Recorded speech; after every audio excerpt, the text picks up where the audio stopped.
Finally, the entire nation gathers together.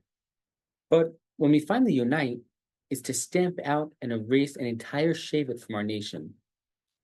As has occurred time and again throughout history, what all of our enemies didn't succeed in doing to us, we managed to do to ourselves.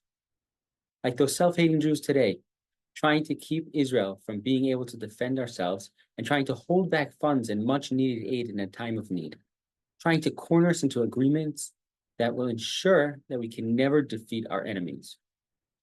Here we meet a very important place that will come up again and again throughout Nevi'im Rishonim. And from now on, you'll start taking note of it. Mitzvah. According to many, it may be where I'm standing right now, by the Tziyun of Shmuel HaNavi. We know it must be a place in Nachalat Binyamin, and apparently it had a good view based on its name. We gathered together here in this place for the united goal of wiping out one of Shiftei Ka. An additional fascinating pasuk comes up now, which we'll address in the diving deep session. But just to mention it already here on site, when asked who will lead us into battle, the answer is Yehuda. ויקומו ויעלו בית אל, וישאלו באלוקים, ואמרו בני ישראל, מי יעלה לנו בתחילה? They gathered together in Beit El and they asked Hashem, who's going to lead us into this battle against Binyamin? למלחמה עם בני בנימין. ויאמר Hashem Yehuda בתחילה. And Hashem said, Yehuda will lead us. Back to that later. Finally, we come to the battle itself. As noted in the past, there seems to be some kind of connection between Beit El and Ha'ai, as the two are sometimes mentioned together.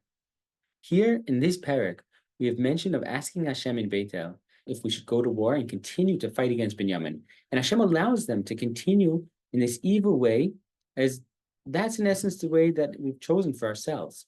Hashem allows us to go in the way that we choose. This is part of granting free will. The tactic that we choose while in Beit El, this is almost identical to the tactic mentioned by Ha'ai in Sefer Yoshua.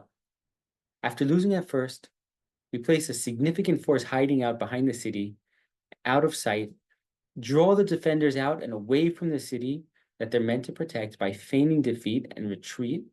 And once the defenders are far enough away, we attack the city, then turn and attack from both directions. Why is it important for the Navi to tell us this strategy? Just say, at first we lost, and then we won.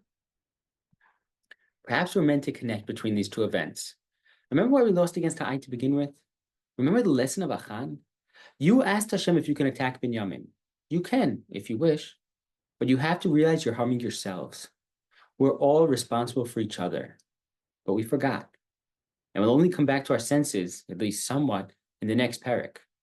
There again, we'll try to solve our awful problems with even more terrible solutions.